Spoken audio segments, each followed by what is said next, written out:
If you can tell me a little bit about how Sunworks actually wound up going from a personal operation into more of a Alberta-wide, in many ways, organic meat producing.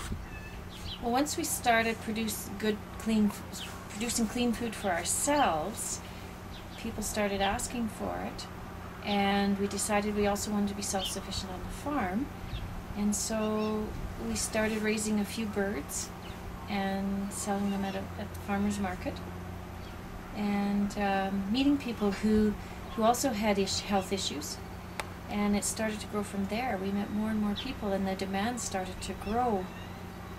We also wanted to get Ron home. He had worked away from the farm for worked away from the family for many years, ever since I met him, and we wanted to get him home. And the girls and I were actually doing the farming, and the interest in our meats was growing, and we were marketing at a couple of summer farmers markets in Edmonton, and then we were asked by a friend to go to the the Blackfoot market in Calgary to join him. And the girls and I did that for 1 year, and Ron was home for the summers. But people kept talking to us and phoning us and wanting our meat, and the quality of the meat was there, and the taste of the meat was there. It was taking them back to the taste that they grew up with. And so, but also how we raised them, the raising of the outdoors in the summer, and just taking them back to their childhood or to Grandma and Grandpa's farm in memory. And so we started raising more, and in 2001 Ron came home in March, and we decided that he would not go away again. We were going to jump in with both feet. We felt that this was the direction that we were intended to be going, and that God was opening doors for us, and that we needed to accept his guidance and walk through. And so that's what we did. And in September of 2001, Ron got a phone call, and it was his dream job. And he was still serving, but he could be home as much as he wanted. He was basically going to be in control of his life in the survey field. And it took us 15 minutes to make the return phone call and say no, he wasn't going back. We really believe that it's important that this food is out there for people who need it.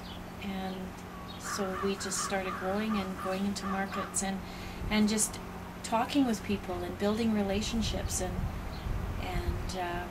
getting to know people. We don't have customers.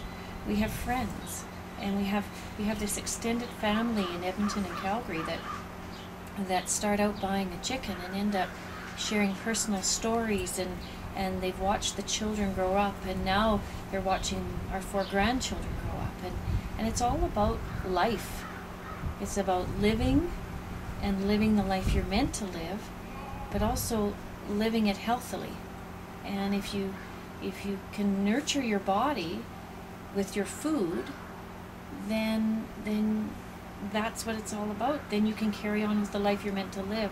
And we really feel that animals raised properly can fulfill their purpose on earth, and that is to live their life and live their full life cycle, and then for us to consume. And they can fulfill the purpose of nourishing us and nourishing our body physically as well as our soul when they are raised in a manner similar to what we do.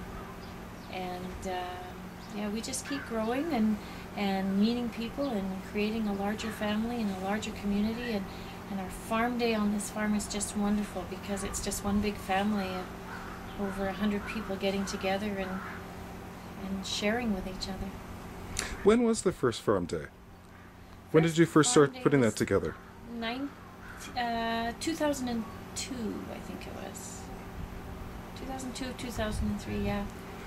And now every Labor Day weekend? Every Labor Day Monday, we share a meal here at the farm and show everybody how we do things. And you can see our summer production and our winter production, because you're right at the cusp of both seasons, and you see the big birds and the little birds, and you see all the animals that we have and care for. We look forward to coming back in the fall then. Great. Thanks, Sheila.